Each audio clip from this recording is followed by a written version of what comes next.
iHeart, get ready. Fantasy football is here. Welcome to the Scout Fantasy Show. ScoutFantasy.com is home to the Fantasy Football World Championships and the best players in the world. Real money winners giving their secrets to help you win. Now exclusively on iHeart. This is the Scout Fantasy Show with your host, the one, the only, Dr. Roto.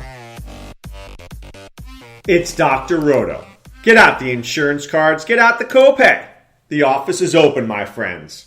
Let's take a look at Monday night's game and take a deeper look into the waiver wire for week number 6. First of all, I thought this was a terrible game yesterday. Absolutely terrible. I thought there were two teams who didn't want to win. And two coaches who just got so conservative at the end of the game. I thought the play calling was atrocious. Absolutely atrocious. Riverboat Ron? Oh my God. I don't know what he was thinking there running the football so many times. Throw the football down the field. Come on. Or Dirk Cutter? Really? You're going to play for a field goal with Aguayo who can't make a field goal with a compass? Please. Terrible stuff. Jameis Winston, 18 for 30, 219 yards and a touchdown. I didn't think he played that well at all. Mike Evans, 6 for 89 and a touchdown. Everybody else, Jacquizz Rodgers had 5 receptions. Cameron Brate, 1. Vincent Jackson, 3. Adam Humphries, 1. This was terrible. I mean, they ran the ball 30 times to Jacquizz Rodgers. Could anybody have predicted that? I would have thought 10 carries to Jacquizz Rodgers and throw the ball more. Not what I saw here. I was utterly shocked. Really shocked. And I'm shocked that they won the game. But they wouldn't have won the game had Cam Newton been there because Derek Anderson played the worst football I've ever seen him play. 18 for 28, 278 yards, no touchdowns, 2 picks. And a bad fumble. I mean, you're going to slide. Don't slide and fumble. Cameron Artis-Payne ran the football well, 85 yards and 2 touchdowns. Greg Olsen played great, 9 for 181. Kelvin Benjamin finally returned, 5 for 70. I mean, that's what we need to see from Carolina. But you need to stop Jacquizz Rodgers from getting 100 yards. And there were times there, Carolina, their secondary is brutal. Mike Evans, it was a 3rd and 5 at the end of the game there.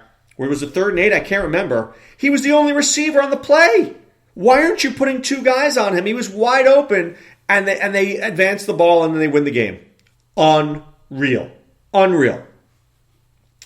So, there you have it. I just can't even get over what I saw last night. But let's take a look at the box scores. Let's see if we can try to find you players to be useful in your waiver wire.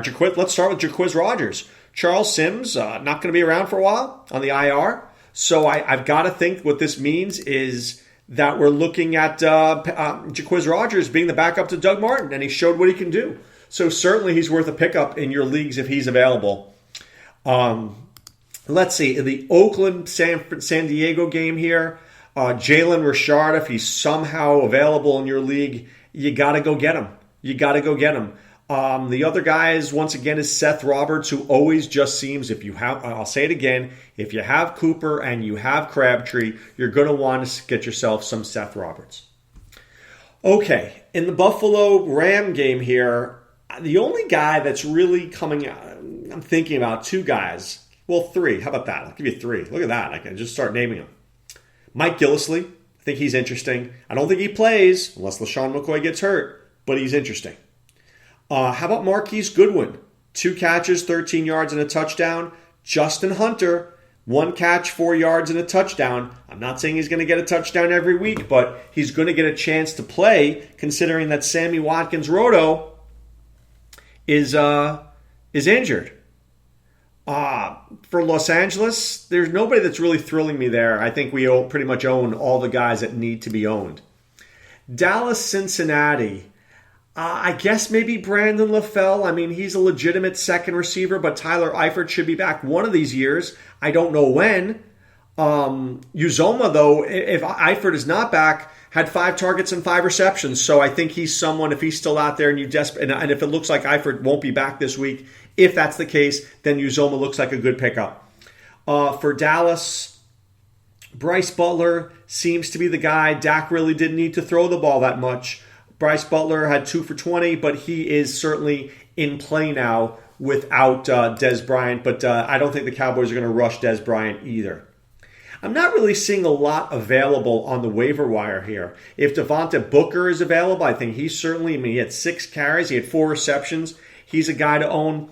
I think Jordan Norwood, we discussed him before. He's the Broncos version of Seth Roberts. If he's available, I like him. I'm not sure there's anybody in Atlanta that we don't own that I'm liking here. Let's see, Pittsburgh and the Jets. People are talking about Robbie Anderson. Yeah, nothing special. He had a couple of targets. Austin Safarian-Jenkins, maybe. I don't know. I'm not seeing it. Bilal Powell, certainly, if he's available in your league, you go get him.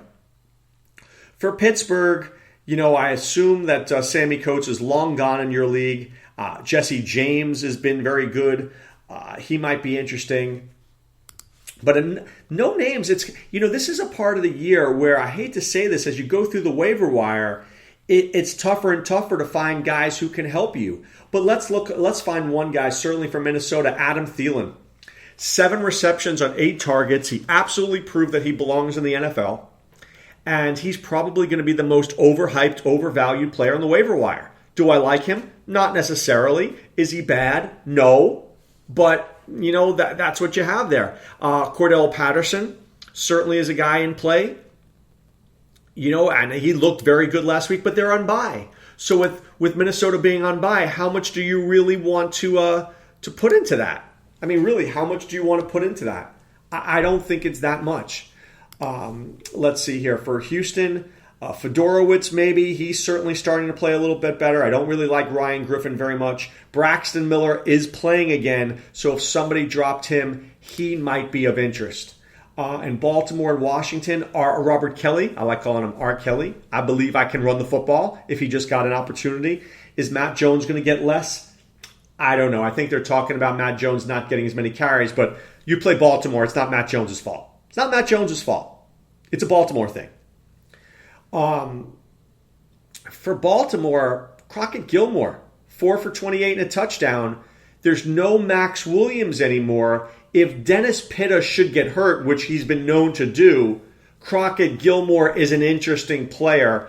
I think this team could go to a two tight end offense if Steve Smith is out for any length of time. So I think he might be a very, very minor interest there.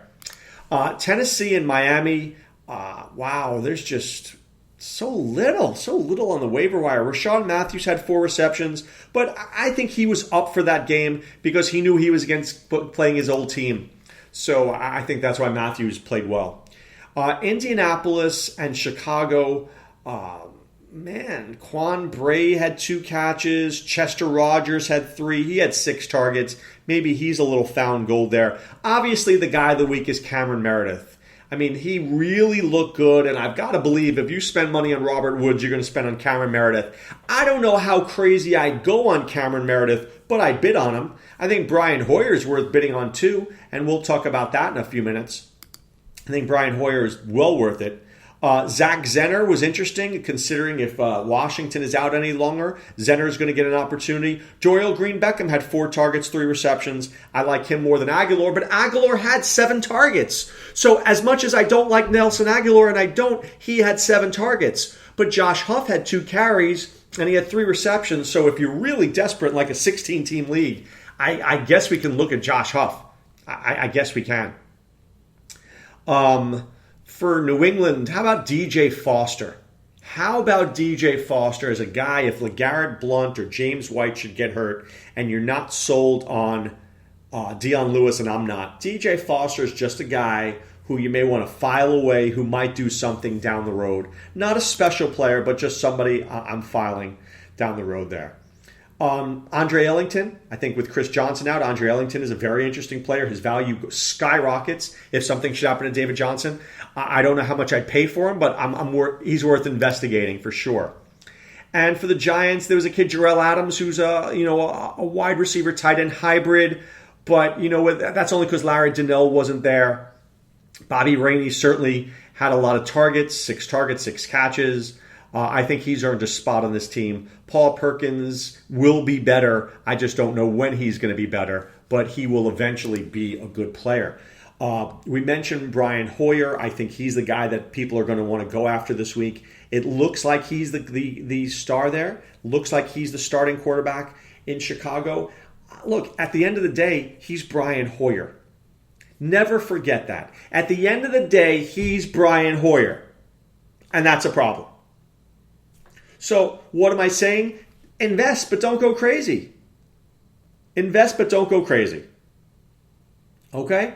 I think Sam Bradford's interesting, and I think you can get him very cheap right now because he's on bye. He's on bye. He's going to go for nothing this week, and you know what? I don't hate it. I don't hate it. And maybe if he has some good matchups, something to think about. I hate Ryan Tannehill right now. I hate him. Colin Kaepernick, I don't know. Colin Kaepernick is interesting. I don't trust him, and he's on bye in week 8. So you're getting him against Buffalo, getting against Tampa, and then he's on bye. I don't know. But let's go back to Brian Hoyer here for a second. They have Jacksonville, Green Bay, Minnesota, bye. Is that so great? I like Jacksonville this week, but Green Bay, Minnesota, bye week? Got 3 weeks of not using Brian Hoyer.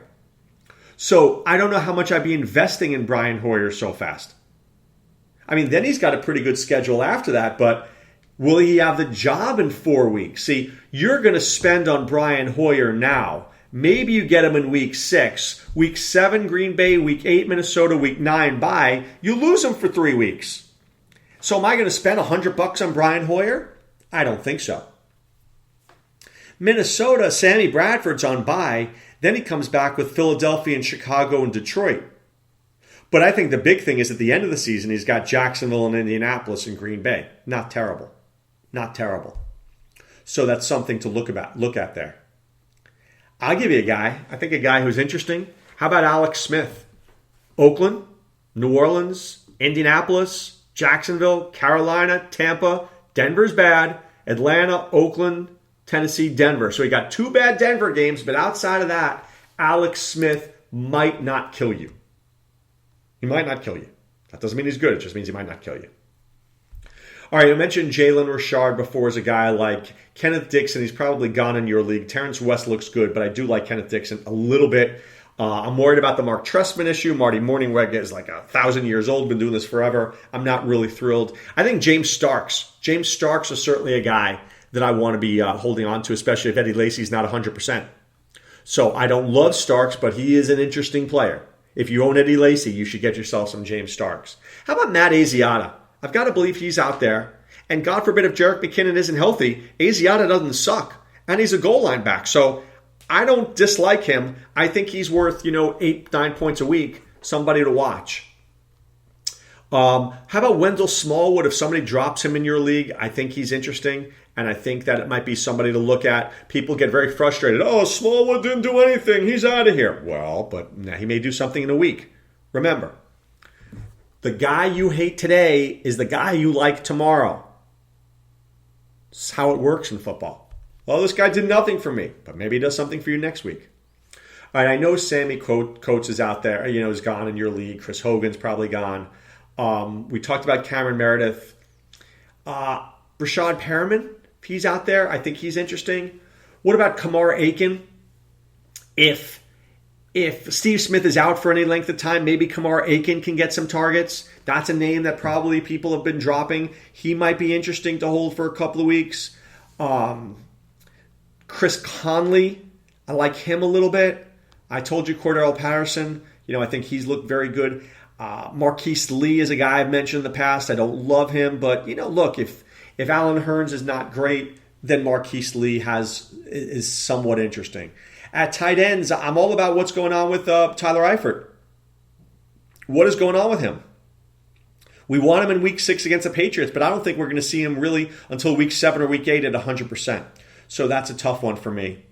So there you have it, I think, with the waiver wire this week. Cameron Meredith and Jacquizz Rodgers are the 2 names that I think that you're going to spend on. Those are the guys that I think are interesting. So it will be very shocking to me to see that Cameron Meredith doesn't go for $300-400. It's what he's going to go for. Now, is he worth that? Probably not. Is he worth that this week? Yes. this week because there's not a lot else out there. In the past, we've had 4, 5, 6 really good names, 7, 8 names. This week, it's kind of thin. So I'm just going through names of people that I think, I think the Green Beckhams and the Pattersons, these guys may already be on teams. Now, if your league and they're not, then they're a value. But in the high-stakes leagues, in the Scout Fantasy leagues, most of these guys are gone. So who's out there? Maybe a Meredith, maybe a Jalen Richard. Maybe a Brian Hoyer. It's slim pickings. Now, here's what you do. And I really believe that people have to think this way. This is a marathon, not a sprint. I say it 1,000 times. Don't go all in on guys who are mediocre. Some dude in my league last week went in on Robert Woods for $700. It was dumb. Robert Woods is not that good. Somebody's going to go in and Cameron Meredith for $900 this week. Dumb. I like Meredith, but he's not a $900 player. He's $250. That's what he's worth. $250, $260, whatever it takes. But people are going to overspend because he's the best. Right? The best of the worst is still the worst. Got it? I hope you do. All right, it's time now to put away the insurance cards, put away the copay. The office is closed, my friends. I encourage, I beseech you, I implore you to check out scoutfantasy.com. Enter promo code ROTO, that's ROTO. You pay for 1 month, we'll get you 2 more for free. You'll be a member of the Scout Army, and you will win. That's what we want you to do. We want you to win. And check out our member forums. The guys are killing it in the Daily Armory, trying to get you the best picks to win in DFS as well. Our Scout score is there. Our Scout score was dead on last week. Sean Childs, Beast Mode, Sean Childs, Mark Deming, Joe Jefferson, the fantasy exec, Corey Parson. So many people working hard to give you the best information to win your fantasy football leagues. So I encourage you to check out scoutfantasy.com, promo code ROTO. That's ROTO. All right, guys, we're back tomorrow with more waiver wire bidding and how to approach it. So be well and take care. Thanks for listening to the Scout Fantasy Show. There's never been a better time to join the Scout Army. Visit scoutfantasy.com. Use the promo ROTO for 2 months free. And don't forget, fantasy players, please thumbs up the podcast on the iHeart app. See you next time. Go Scouts!